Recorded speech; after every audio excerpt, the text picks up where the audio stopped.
Hola mis hermanos, hoy es lunes 23 de marzo de 2020. Estamos en la cuarta semana de Cuaresma, ciclo A, que corresponde a este año 2020. Nuestra Madre la Iglesia nos propone como texto del Evangelio de la misa del día de hoy, el Evangelio según San Juan capítulo 4, versículos del 43 al 54. Evangelio según San Juan, capítulo 4, versículos del 43 al 54. Esta es la narración en la que Jesús, nuestro Señor, sana a un oficial del rey. He titulado esta reflexión de la manera siguiente: una fe que sube de nivel. Una fe que sube de nivel. Y ya vamos a ver cómo esa fe avanza, crece, hasta dónde llega, cómo se constata, etcétera. Pero primero, mis hermanos, para sacar provecho y para tener una justa perspectiva, tengamos presente de que siempre, mis hermanos, que vayamos sobre el Evangelio según San Juan, nos conviene tener presente la intención del evangelista, que como vimos ayer, está en el capítulo 20, versículos del 30 al 31. Voy a citar, dice: Jesús hizo muchas otras señales milagrosas delante de sus discípulos, las cuales no están escritas en este libro, pero estas han sido escritas para que, la intención, para que ustedes crean. Número uno, crean. ¿Qué cosa? Que Jesús es el Mesías. ¿Qué más? El Hijo de Dios. ¿Qué significa esto? El que Él es Salvador y es Dios. ¿Para qué? Para que creyendo tengan vida por medio de Él. Ya tenemos la perspectiva desde la cual podemos abordar esta narración. Otra cosita, mis amores. En este evangelio, la cuestión fundamental es, esto es clave, la cuestión fundamental es no solamente creer. Hombre, por supuesto que es importante, pero no solamente creer. En cuanto a esta narración, no solamente creer, sino más bien qué tipo de fe se tiene y a qué nivel se tiene. Importante, qué fe se tiene y a qué nivel se tiene. Este pasaje se puede dividir en tres partes. Primera parte, Jesús frente a la incredulidad. Segunda parte, Jesús es confrontado por la incredulidad. Tercera parte, Jesús vence la incredulidad. Vamos ya con la primera parte.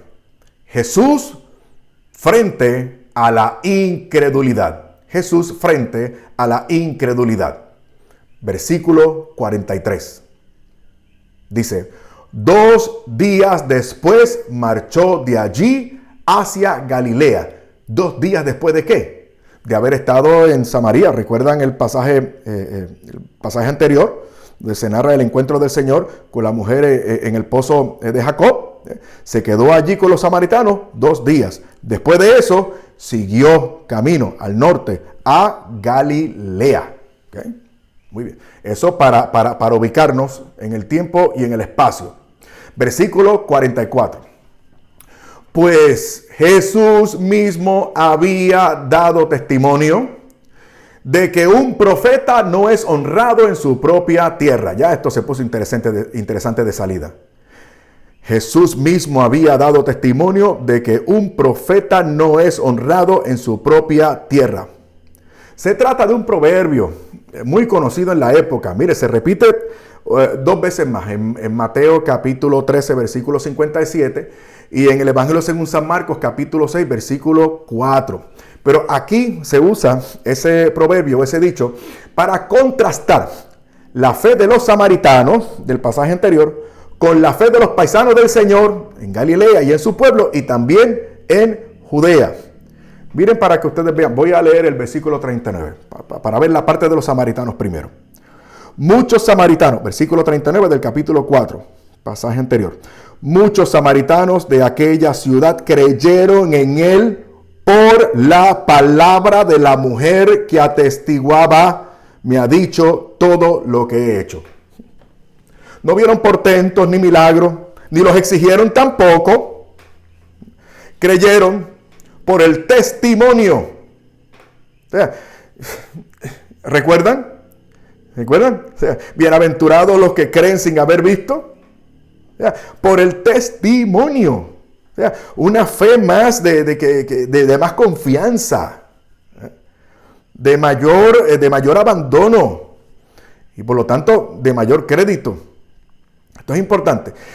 Y esto para contrastarlo entonces, como decía, con los paisanos del Señor y con la gente de Judea y de Jerusalén. Por eso es que en el versículo 48 el Señor hace la salvedad, lo vamos a ver luego un poquito más en detalle, de que esta gente, si no ven signos y milagros y portentos, no creen. ¿Notan la crítica del Señor? Ok, muy bien. Muy importante, mis amores, muy importante. Los fariseos y saduceos del capítulo 16 de Mateo, ¿recuerdan eso? Mateo capítulo 16, versículos del 1 al 4. Los fariseos y saduceos que le pedían al Señor una señal del cielo. Querían ver descender fuego del cielo, así como Elías frente a los profetas de Baal. ¿Y qué le dijo el Señor? A esta generación incrédula no se le va a dar ninguna otra señal que no sea la señal de Jonás. ¿A qué se refiere? A la muerte y resurrección del Señor, que van a tener que aceptar por testimonio también. Ay, Señor. Vamos entonces a la parte número 2. Ya vimos Jesús frente a la incredulidad. Ahora vamos a la parte número 2. Jesús confrontado por la incredulidad. Versículo 46 dice: entonces vino de nuevo a Caná de Galilea, donde había convertido el agua en vino. Había allí un funcionario real cuyo hijo estaba enfermo en Cafarnaún. Lo más literal en el texto sería un oficial del rey, un oficial del rey. Tiene que ser un oficial del tetrarca de Galilea para aquella época, que era Herodes Antipas, que reinó allí entre el año 4 a.C. hasta el año 39 después de Cristo. Recuerden que el Señor realizó el primero de sus signos allí mismo en Caná, Noten entonces que en vez de responder con fe por aquel milagro, ahora piden más, que es por lo que le reclama el Señor en el versículo 48. O sea, esta gente lo que quiere es ver milagros y prodigios, y si no, no creen. Otra vez la crítica del Señor. Ahora, versículo 47. El cual, el funcionario del rey, al oír que Jesús venía de Judea hacia Galilea, se le acercó para rogarle, esta palabra es importante, para rogarle que bajase a curar a su hijo, porque estaba a punto de morir. El lenguaje usado aquí, importante, el lenguaje usado aquí, da a entender que el funcionario del rey le solicitaba con insistencia. Seguía, pedía, reclamaba, lo seguía. Y esto es importante porque esto implica que el Señor no le hizo caso desde la primera vez, y como que se hizo de rogar. Y esto es importante porque de esta forma entonces la fe del funcionario va madurando, tanto así que dice un comentarista que por la forma en que aparece la frase en el griego, se deja ver la desesperación por parte de este oficial del rey. ¿Ok? Muy bien. Ok. Aquí ven ustedes, hermanos, como una fe que se acerca al Señor, primero para conseguir un milagro bien intencionado, no cabe la menor duda, se trata de un hijo, pero no buscaba a Jesucristo por lo que es Jesucristo, sino por una necesidad que él tenía, que no es malo, pero no lo más perfecto. Versículo 48, dice el Señor: si no veis signos y prodigios, no creéis. ¿Okay? La forma del pronombre aquí es plural. O sea, el Señor le dice esto a todos los que estaban allí, incluyendo también al funcionario del rey. ¿Y qué hace el funcionario del rey? Los demás, aquí por lo menos no dice nada, pero el funcionario del rey siguió insistiendo. Aún a pesar de la crítica, el funcionario del rey insiste. Señor, baja, le siguió rogando, baja antes de que se muera mi hijo. Entonces, tal vez su fe no era perfecta, pero ¿sabe qué? La suya, usted que me está viendo y escuchando, la suya tampoco, ni la mía tampoco. ¿Cuántos de nosotros no nos hemos acercado al Señor en medio de una necesidad y por la necesidad para buscar remedio para la necesidad? Para que se nos resuelvan las cosas. ¿Es eso malo? ¿Somos perversos por eso? No, seguro que no. Es un primer momento, es una primera etapa. Por supuesto está bien, pero hay que seguir creciendo. No podemos seguir tratando al Señor como niño demandado o como un milagrero. Él es el Señor y nuestra fe tiene que seguir creciendo. Lo vamos a ver aquí. Hasta que nuestra fe se fije en el Señor. Ok. Ahora vimos en esta parte que Jesús es confrontado por la incredulidad. Ahora vamos para la tercera parte. Jesús vence la incredulidad. Jesús vence la incredulidad. Hermanos míos, la fe está llamada a crecer y madurar. La fe se puede ver como una semilla, y una semilla por naturaleza tiene que crecer, o sea, tiene que brotar, germinar, crecer, expandirse y dar fruto. Esta noción o esta idea de la fe como una semilla y de la propia gracia santificante como una semilla clarifica esto muchísimo. Y nos deja ver también que la gracia y la fe, que es una de las virtudes que viene con la gracia, están llamadas a crecer. Y este crecimiento nos lleva a través de un proceso ascendente, que es el proceso de santificación. Creciendo. Versículo 50. Jesús le contestó,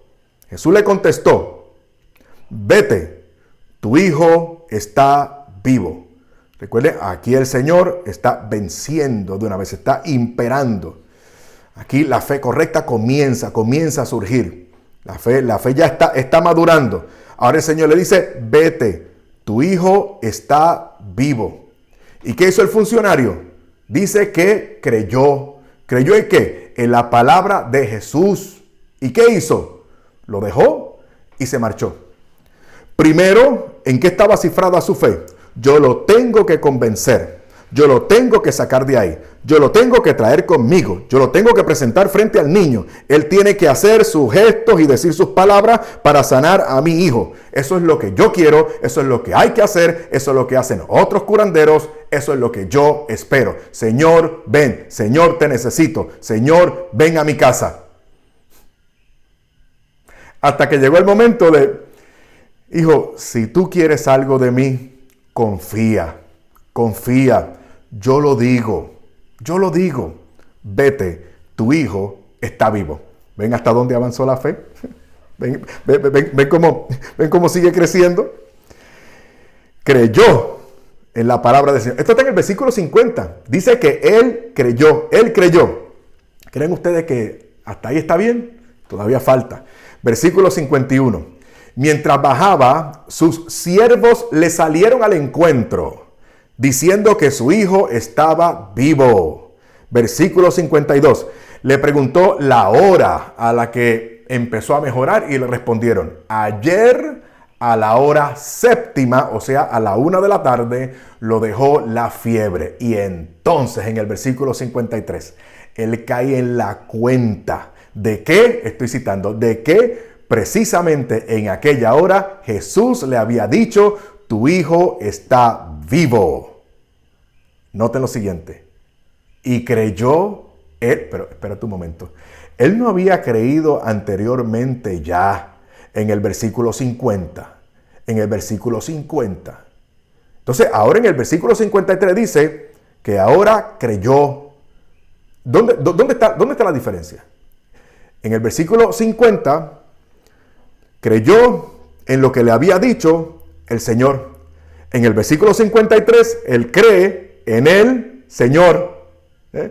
Y su fe en la persona del Señor lo llevó a él a adherirse al Señor, y no solamente a él, sino que fue una conversión, una convicción, una seguridad, una confianza tal que toda su casa, y el texto dice literalmente, toda su casa de él, del funcionario, creyó con él. Esto me recuerda el texto aquel de Hechos, capítulo 18, versículo 8. ¿Se acuerdan cuando Crispo, el jefe de la sinagoga, creyó él y creyó también toda su casa? ¿Se acuerdan de eso? Ahora noten el versículo 54. Okay. Dice el versículo 54. Este segundo signo lo hizo Jesús cuando vino de Judea a Galilea. Este segundo signo lo hizo Jesús cuando vino de Judea a Galilea. ¿Recuerdan ustedes el propósito del evangelista? En el capítulo 20, versículos 30 y 31. ¿Okay?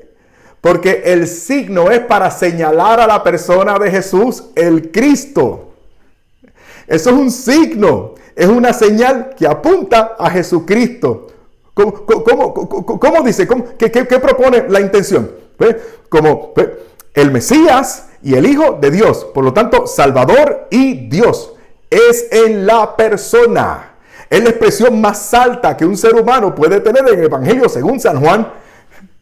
Creer en el Señor hasta el punto de abandonarse en Él y llegar a la imagen de ese discípulo amado que es fiel hasta la cruz y acoge incluso y llega a ese nivel en el que el Señor le confía hasta a su propia madre. En el capítulo 19, el discípulo amado, en este Evangelio según San Juan hay unas expresiones de fe que son elocuentísimas. O sea, es muy aleccionador todo esto. O sea, entonces el signo en el Evangelio según San Juan señala a la persona de Jesús para adherirnos a la persona de Jesús. Esto fue lo que hizo el funcionario real. Y su familia toda tuvieron, por lo tanto, vida en el Señor. Para que creyendo en Él tengan vida. Vida en Cristo. Y fue lo que terminaron teniendo el funcionario real y toda su familia. Mire, mis amores, tenemos que concluir. Fe, generalmente hablando, es creer lo que no vemos por la autoridad o el crédito que nos merece el que nos lo dice. ¿Y quién nos los está diciendo? Jesucristo. El que nunca miente y que además tiene todo el poder para hacer lo que dice. Jesucristo. El que no puede engañarse, ni equivocarse, ni engañarnos. Jesucristo. Por eso es que lo que tiene que ver con Jesucristo y la palabra de Jesucristo y el evangelio de Jesucristo y lo revelado por Jesucristo y lo preceptuado por Jesucristo es más confiable que cualquier otra verdad de tipo matemático, filosófico, científico o cualquier otro personaje en la historia de la humanidad. Porque Él es el Señor. Pero noten bien que esa fe, ya lo hemos visto aquí, supone un proceso. En eso estamos. ¿Cómo? ¿Que dónde estamos? En Cuaresma. Y en cuarentena. Con un virus que cunde por todo el mundo. Todo es parte de un proceso, my friend. Es parte de un proceso de santificación, un proceso de configuración con Jesucristo. Por eso vamos por Adviento, Navidad, Cuaresma, Triduo Pascual. ¿Qué significa esto? Pasión, muerte y resurrección del Señor. Y luego 50 días de fiesta, la Pascua del Señor. ¿Para qué? Para otra vez Adviento, Navidad y Cuaresma. Es un proceso. Por eso es bueno plantear esto así y decir las cosas como son. Decir la verdad para que otro a usted no lo mate con la mentira.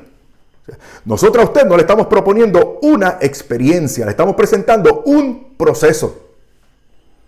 Es un proceso de desarrollo de la fe para ser configurados a la imagen de Jesucristo el Señor. Por Él, por quien Él es. El Mesías, el Hijo de Dios, Salvador y Dios, para que creyendo en Él tengamos vida, vida plena, vida de verdad. A eso estamos llamados. El Señor nos ayude. Amén.